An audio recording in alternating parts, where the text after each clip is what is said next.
നമസ്കാരം. മലയാളി വാർത്ത ഇൻസൈറ്റിലേക്ക് സ്വാഗതം. എന്തൊരു ചൂടാണല്ലേ, സഹിക്കാൻ പറ്റുന്നില്ല.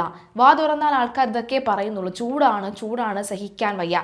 ഈ വർഷത്തെ മൺസൂൺ പതിവിലും കുറവായിരിക്കുമെന്ന ഇന്ത്യൻ കാലാവസ്ഥാ കേന്ദ്രത്തിന്റെ ആദ്യഘട്ട പ്രവചനം കേരളത്തെ കാര്യമായി തന്നെ ബാധിക്കില്ലെന്ന സൂചന നൽകി വിവിധ കാലാവസ്ഥാ മാതൃകകൾ. ജൂൺ മുതൽ സെപ്റ്റംബർ വരെ കേരളത്തിൽ കാലവർഷ ലഭ്യതയിൽ കാര്യമായ കുറവ് ഉണ്ടാകില്ലെന്നാണ് രാജ്യത്ത് തന്നെ പ്രമുഖ കാലാവസ്ഥാ സ്വകാര്യ ഏജൻസിയായ സ്കൈമെറ്റിന്റെ വിലയിരുത്തൽ. പശ്ചിമഘട്ടത്തോട് ചേർന്ന് കിടക്കുന്ന കേരളത്തിലും കർണാടകത്തിലും കാലവർഷത്തിന്റെ ആദ്യഘട്ടം മോശമാകില്ല.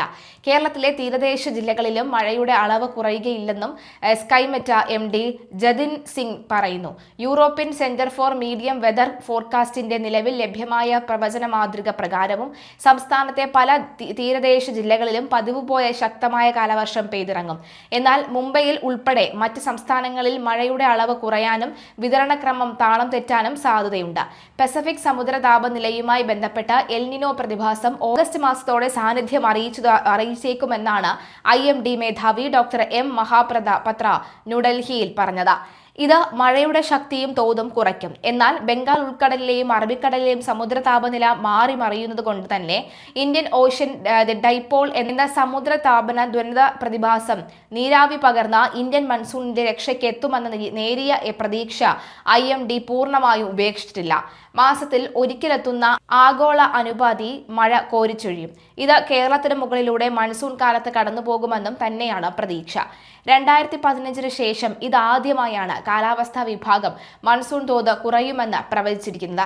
1960 ശേഷം 16 തവണ എൽനിനോ പ്രത്യക്ഷമായതിൽ 9 തവണ രാജ്യം കടുത്ത വരൾച്ച നേരിട്ടു. 2002, 2009, 2015 എന്നീ വർഷങ്ങളിലായിരുന്നു ഇത് ഏറ്റവും രൂക്ഷം. യുദ്ധ സാഹചര്യം മൂലം രാസവളങ്ങളുടെ വരവ് കുറഞ്ഞതിനും ഒപ്പം മഴ കുറഞ്ഞത് വരൾച്ചാ സാഹചര്യം സംജാതമാകുകയും ചെയ്തത് രാജ്യത്തിന്റെ കാർഷിക സമ്പദ്ഘടനയ്ക്ക് തിരിച്ചടിയാണെന്ന് വിദഗ്ധർ പറയുന്നു. വേനൽ ചൂടിൽ മലയോര മേഖല വെന്തുരുകുകയാണ്. മലപ്പുറത്ത് യുവാവിന് സൂര്യാഘാതമേറ്റുവെന്ന വാർത്ത കൂടി വരുന്നു. ടൗണിൽ പോസ്റ്റ് ഓഫീസിന് സമീപം ചോയ്സ് സ്റ്റിക്കർ വർക്ക് ഉടമ കോങ്ങത്ത് നിസാറിനാണ് സൂര്യാഘാതമേറ്റത്. കടയുടെ പുറത്ത് വാഹനത്തിന് സ്റ്റിക്കർ പതിപ്പിക്കുമ്പോഴാണ് സംഭവം. കഴുത്തിന് ചുറ്റിലും കയ്യിലും ചുവന്ന തടിച്ചുകയറി അസഹ്യമായ നീറ്റൽ അനുഭവപ്പെട്ടതോടുകൂടിയാണ് ശ്രദ്ധിച്ചത്. നിസാർ സ്വകാര്യ ആശുപത്രിയിൽ ചികിത്സ തേടി. മേഖലയിൽ കഴിഞ്ഞ 4 ദിവസങ്ങളിലായി 4 പേർക്കാണ് സൂര്യാഘാതം ഏറ്റത്. കേന്ദ്ര കാലാവസ്ഥാ നിരീക്ഷണ കേന്ദ്രത്തിന് കീഴിലുള്ള പാലേമാട് ഓട്ടോമാറ്റിക് വെതർ സ്റ്റേഷനിൽ ചൊവ്വാഴ്ച രേഖപ്പെടുത്തിയ താപനില 30 ഡിഗ്രി സെൽഷ്യസ് ആണ്. താപനില 30 ഡിഗ്രി സെൽഷ്യസ് ആണെങ്കിലും അനുഭവപ്പെടുന്ന ചൂട് 50 ഡിഗ്രിക്ക് ഏറെയാണ്. ഉച്ച സമയങ്ങളിൽ പുറത്തിറങ്ങാനാവാത്ത വിധം ചൂട് കഠിനമാണ്. കൊടിയ ചൂടിൽ വാഴത്തോട്ടങ്ങളിൽ വാഴകൾ നിലം പതിക്കുന്നുണ്ട്. കുലച്ച വാഴകളാണ് വീഴുന്നത്. ജലസേചന സൗകര്യം കുറഞ്ഞതോടുകൂടി മറ്റ് കാർഷിക വിളകളും വാടി തുടങ്ങി. വേനൽ മഴ ലഭിക്കുന്നത് വൈകുന്ന സാഹചര്യം ഉണ്ടായാൽ പച്ചക്കറി ഉൾപ്പെടെയുള്ളവയുടെ ഉൽപ്പാദനത്തിൽ 30% വരെ കുറവ് ഉണ്ടാകുമെന്നാണ് കൃഷിവകുപ്പ് അധികൃതർ പറയുന്നത്. ചൂടിന്റെ ആഘാതം വർദ്ധിക്കുന്നതിൽ ഈ നഗരവത്കരണത്തിന് വലിയ പങ്കുണ്ട്. കെട്ടിടങ്ങളുടെയും റോഡിന്റെയും നിർമ്മാണത്തിനായി നാം ഉപയോഗിക്കുന്ന കോൺക്രീറ്റ്, ടാർ തുടങ്ങിയ നിർമ്മാണ സാമഗ്രികൾക്ക് വളരെയധികം ചൂട് സംഭരിച്ചു വെക്കാൻ ശേഷിയുണ്ട്. ഇങ്ങനെ സംഭരിച്ചു വെക്കുന്ന താപം സമീപ അന്തരീക്ഷത്തെ കൂടുതൽ ചൂടുള്ളതാക്കി മാറ്റുന്നു. കൂടാതെ നിർമ്മാണ പ്രവർത്തനങ്ങളുടെ ഭാഗമായി മരങ്ങളും മറ്റും മുറിച്ചു മാറ്റുന്നതും അന്തരീക്ഷ താപം ഉയരുന്നതിന് കാരണമാകും. ഇത്തരത്തിൽ നഗരപ്രദേശത്തെ താപനില ഗ്രാമപ്രദേശങ്ങളെക്കാൾ ഉയർന്നിരിക്കുന്ന പ്രതിഭാസമാണ് അർബൻ ഹീറ്റ് ഐലൻഡ് എഫക്റ്റ് എന്ന് പറയുന്നത്. എന്നാൽ കേരളത്തിൽ നഗരപ്രദേശമെന്നോ ഗ്രാമപ്രദേശമെന്നോ വലിയ വ്യത്യാസമില്ലാതെയാണ് വികസന പ്രവർത്തനങ്ങൾ നടക്കുന്നത്. സംസ്ഥാന സ്റ്റാറ്റിസ്റ്റിക് വകുപ്പിന്റെ 2021-2022 കണക്കുപ്രകാരം പുതുതായി നിർമ്മിച്ച കെട്ടിടങ്ങളിൽ 70% ഗ്രാമപ്രദേശത്താണ്. മാത്രവുമല്ല, കേരളത്തിന്റെ പരമ്പരാഗത വാസ്തുവിദ്യാ രീതിയിൽ നിന്നും മാറി 92% പുതിയ കെട്ടിടങ്ങളും കോൺക്രീറ്റ് മേൽക്കൂരയും ഉള്ളവയാണ്. അതുകൊണ്ട് തന്നെ കേരളത്തിൽ ചൂടിനെ പ്രതിരോധിക്കാവുന്ന പദ്ധതികൾ രൂപീകരിക്കുമ്പോൾ ഗ്രാമനഗര വ്യത്യാസമില്ലാതെ വേണം തയ്യാറാക്കാൻ എന്നുള്ളതാണ്. ആരോഗ്യ മേഖലകളിലെ പ്രത്യാഘാതങ്ങൾ കൂടി പരിശോധിക്കാം. ചൂട് മൂലമുള്ള പ്രശ്നങ്ങൾ ഏറ്റവും കൂടുതൽ പ്രതിഫലിക്കുന്നത് ആരോഗ്യ മേഖലയിൽ തന്നെയാണ്. ചൂട് വർദ്ധിക്കുന്നത് മാനുഷിക ഉൽപാദനക്ഷമതയെ ബാധിക്കുമെന്ന് അന്താരാഷ്ട്ര തൊഴിൽ സംഘടനയുടെ പഠനം ചൂണ്ടിക്കാട്ടുന്നു. പുറം ജോലികളിൽ ഏർപ്പെടുന്നവരെ മാത്രമല്ല അത്യുഷ്ണം ബാധിക്കുന്നത്.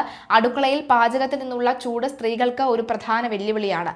കെട്ടിടങ്ങൾക്കുള്ളിൽ അധികം വായുസഞ്ചാരം ഇല്ലാത്ത ഇടങ്ങളിൽ ഇരുന്ന് ജോലി ചെയ്യുന്നവരെയും മാനസിക പിരിമുറുക്കമുള്ള ജോലിയിൽ ഏർപ്പെടുന്നവരെയും അത്യുഷ്ണം പല രീതിയിൽ ബാധിക്കുമെന്ന് കേരളത്തിൽ ചൂടിനെ പ്രതിരോധിക്കാൻ വേണ്ടി സംസ്ഥാന ദുരന്ത നിവാരണ അതോറിറ്റി തയ്യാറാക്കിയ ഹീറ്റ് ആൻഡ് ആക്ഷൻ പ്ലാൻ ചൂണ്ടിക്കാട്ടുന്നു. കടുത്ത ചൂടിനെ എങ്ങനെ പ്രതിരോധിക്കുമെന്നും ഉഷ്ണതരംഗം നേരിടുന്നതിൽ നമ്മൾ എങ്ങനെ സജ്ജമാകണമെന്നും നിർദ്ദേശിക്കുന്നതിനായി സംസ്ഥാന ദുരന്ത നിവാരണ അതോറിറ്റി പുറത്തിറക്കിയിട്ടുള്ള മാർഗരേഖകൾ heat action plan WRI India ഉൾപ്പെടെയുള്ള ഗവേഷണ സംഘടനകളുടെ സഹായത്തോടെ ഹീറ്റ് ആക്ഷൻ പ്ലാൻ പുതുക്കുമ്പോൾ കേരളത്തിൽ ഉയർന്നു വരുന്ന നഗരവൽക്കരണം കണക്കിലെടുത്തുകൊണ്ട് വീടുകളിലും കെട്ടിടങ്ങളിലും മറ്റ് നിർമ്മിതികളിലും ഊന്നിയുള്ള ഇടപെടലുകൾ പ്രാധാന്യത്തോടുകൂടി ഉൾപ്പെടുത്താൻ ശ്രദ്ധിക്കുന്നുണ്ട്. പരിസ്ഥിതി സൗഹൃദ കൂളിംഗ് രീതികൾ, അതുപോലെ തന്നെ കെട്ടിടങ്ങൾക്കുള്ളിലെ ചൂടിനെ പ്രതിരോധിക്കാൻ ദീർഘകാല അടിസ്ഥാനത്തിലുള്ള നടപടികളും പ്രവർത്തനങ്ങളും സ്വീകരിക്കേണ്ടതാണ്. വൈദ്യുത എയർ കണ്ടീഷണറുകളെ ആശ്രയിച്ചുകൊണ്ട് കെട്ടിടങ്ങൾക്കുള്ളിലെ ചൂട് കുറയ്ക്കുവാൻ ശ്രമിക്കുന്നത് വൈദ്യുത ഉപയോഗം വലിയ രീതിയിൽ ഉയർത്തുന്നതിന് കാരണമാകും. നമ്മൾ ഉപയോഗിക്കുന്ന വൈദ്യുതിയുടെ ഏറിയ പങ്കും കൽക്കരി അധിഷ്ഠിത നിലകളിൽ നിന്നാണ് ഉൽപ്പാദിപ്പിക്കുന്നത് എന്നിരിക്കെ ഈ വൈദ്യുത ഉപയോഗം കൂടുതൽ ഹരിതഗ്രഹവാതകങ്ങളെ അന്തരീക്ഷത്തിൽ എത്തിക്കുകയും അത് ആഗോള താപനത്തിനും കാലാവസ്ഥാ വ്യതിയാനത്തിനും കാരണമാവുകയും ചെയ്യും. അതിവേഗം വർദ്ധിക്കുന്ന എയർ കണ്ടീഷണറുകളുടെ ഉപയോഗം വൈദ്യുത വിതരണ ശൃംഖലയെയും വലിയ രീതിയിൽ ബാധിക്കും. മാത്രവുമല്ല, ഇത് അർബൻ ഹീറ്റ് ഐലൻഡിന് കാരണമാകും. അതുകൊണ്ട് കൂടുതൽ പരിസ്ഥിതി സൗഹൃദവും ചെലവ് കുറഞ്ഞതും ഊർജ്ജ കാര്യക്ഷമവുമായ കൂളിംഗ് രീതികളും ഉപകരണങ്ങളും പ്രോത്സാഹിപ്പിക്കുന്ന പോളിസികളും പദ്ധതികളും വരേണ്ടതാണ്. ഒപ്പം കെട്ടിടങ്ങളുടെ നിർമ്മാണ സമയത്തു തന്നെ സ്വീകരിക്കാവുന്ന ചില സമീപനങ്ങൾ കെട്ടിടങ്ങൾക്കുള്ളിലെ ചൂട് കുറയ്ക്കാനും സുഖകരമായ അന്തരീക്ഷം പ്രദാനം ചെയ്യാനും സഹായകമാണ്. കെട്ടിടങ്ങൾക്കുള്ളിലെ ചൂട് വർദ്ധിക്കുന്നതിന് പ്രധാന കാരണം മേൽക്കൂര വഴി കടന്നുവരുന്ന സൂര്യതാപം ആയതുകൊണ്ട് തന്നെ അതിനെ നിയന്ത്രിക്കുന്നത് കെട്ടിടങ്ങളിലെ ചൂട് കുറയ്ക്കാനും സഹായകമാകും എന്നുള്ളതാണ്. കൂൾ റൂഫിംഗ് അതിന് സ്വീകരിക്കാവുന്ന ഒരു പരിഹാര മാർഗമാണ്. കെട്ടിടങ്ങൾക്ക് മുകളിൽ പതിക്കുന്ന സൂര്യപ്രകാശത്തെ പ്രതിഫലിപ്പിക്കുകയും അതുവഴി ഉള്ളിലെ ചൂട് കുറയ്ക്കുകയുമാണ് കൂൾ റൂഫ് ചെയ്യുന്നത്. ഇങ്ങനെ മേൽക്കൂര ചൂട് സംഭരിക്കുന്നത് കുറയ്ക്കുന്നത് വഴി സമീപ പ്രദേശത്തെ താപനിലയും കുറവ് കൊണ്ടുവന്ന് അർബൻ ഹീറ്റ് ഐലൻഡിനെ പ്രതിരോധിക്കാവുന്ന സാധിക്കുന്നു എന്നുള്ളതാണ്. എന്തായാലും എന്തൊക്കെ മാർഗങ്ങളൊക്കെ ചെയ്ത് ഈ ചൂട് കുറയ്ക്കാൻ നോക്കുക, അല്ലെങ്കിൽ അത് നമ്മുടെ ആരോഗ്യത്തിനെ പൂർണ്ണമായും ബാധിക്കുമെന്ന കാര്യത്തിൽ യാതൊരു സംശയവും വേണ്ട.